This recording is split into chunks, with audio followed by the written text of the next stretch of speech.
if you have a swing axle car, you most likely know what these are, the Fulcrum plates. So usually if you change your transmission, you reuse them or just check them out, make sure that there's no marks, no big marks on there. If you do, then you just buy some used ones, because for the most part people don't sell new ones.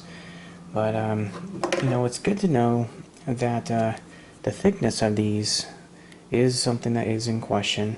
You measure this on the outside part of it, 7.65 millimeter. You measure in the middle 7.94, and then again on the outer part here 7.83.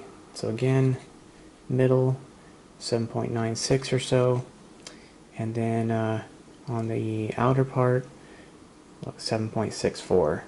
So the reason is because when this thing is turning inside here, all the wear is coming on the outside edges. There's no stress on the middle part of it. But what that does is throw this in here. This is a new end gear too, just to eliminate the possibility of any wear. I've measured everything possible. Here's the new axle. It's a new empty axle, and when you get the axle in there, dunk, dunk, dunk, dunk, dunk, dunk, dunk. You get a crap load of play. If you have something, these, let's see if you can see that good. There's a lot in there. So every time you let the clutch out, or if you're launching hard, you're gonna get a big shock to everything just because of that play.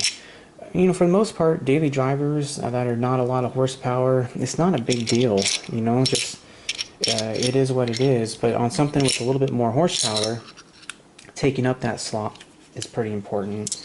So one of the most beautiful things is Weddell makes replacement Fulcrum plates. So this is really a godsend, because all of these right here, these are all considered good. So I've ordered these before I knew about the Weddell ones. I ordered a crap load of all these Fulcrum plates, thinking that some of those will be good and I could just take up the slot with those. But every single one of them was wore out on the outside. So again, here, like 7.66, 7.80, actually it's that way. But every single one of those I measured is thinner on the outside. And I really don't want to put that in there and then just drive around with that thing, all the shock loads, thunk, thunk, thunk, thunk. So anyhow, the Weddell ones, they're nice. They do have a little bit of machining marks on those, so I will take that and flat sand it on some 600 grit. So yeah, this one's okay. This one right here. So you get an idea on what it looks like after flat sanding and polishing it.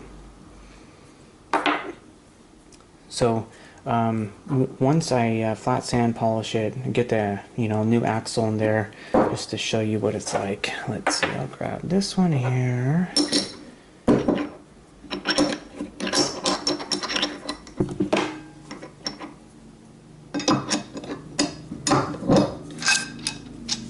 Okay, so now just barely anything. I mean, it's just like a tiny little bit at all. So yeah, I feel much better about that. Alright. So in the description below, I will put the link to the Weddell Fulcrum plates. Also, while you're in there, I mean, just for an example, if you happen to buy some empty axles, this has some crazy sharp edges. I actually cut myself on this. What I did was here. So I just took a cartridge roll, very carefully just knocked the edge off right here. Every single one, I got rid of all the sharp, edges on that. After that, I used a little bit of 600, with some WD-40, and then I just went over the edges again. And then after that, I polished it all out. So I just used a bench buffer with some green chrome, clean it all up. So at least that way, these are going inside, you know, smooth, and then they're not putting scratches on their way in and out. And then plus, you know, Fulcrum plates, every sharp edge is knocked off. And then these hold oil. You know, they put the lines in there, they hold oil. And then, you know, I'm going for new end gears too. One thing also to keep in mind with these is that the engagement of your spider gears is pretty important. So especially you add some horsepower in there. If your spider gears are not setting deep inside, it's easier for them to get, one, is get play inside there, but two, more shock loads. So that's going to be, every time you hit a hard gear, the spider gears are taking a beating. So move this over so everyone can see this better. So now your thrust washers. So stock, so 3.6 to 4.0 millimeter on these guys. These are all a bunch of stock ones, and I just saved them, measured them all. So the largest one is 4.04 millimeter, and then the smallest being the 3.6. But most of them fall within the 3.9 to 4.0 millimeter on those. But if you can't get the best engagement, meaning like if you set your end gear down inside there and you got your thrust plate you know, on top, and then your snap rings, and if you still have some play, some up and down play, then your gears are not going to be engaging all the way. Another thing, thank goodness for Weddle, they are just so awesome. They have all the different thicknesses of the thrust washers. So, you know, they have these from, you know, under 4 millimeter up to 4.4 millimeter. So, my advice is to, you know, get an assortment, which I'll put in the description box below, is to get whatever you need in order to get those things setting in there as snug as possible. That way your spider gears are you know, nice and deep inside, you know, your other gears, your end gears. So this is cheap stuff too. I mean, it was like I don't know, $50, $60 for an assortment of all these different thicknesses of thrust washers.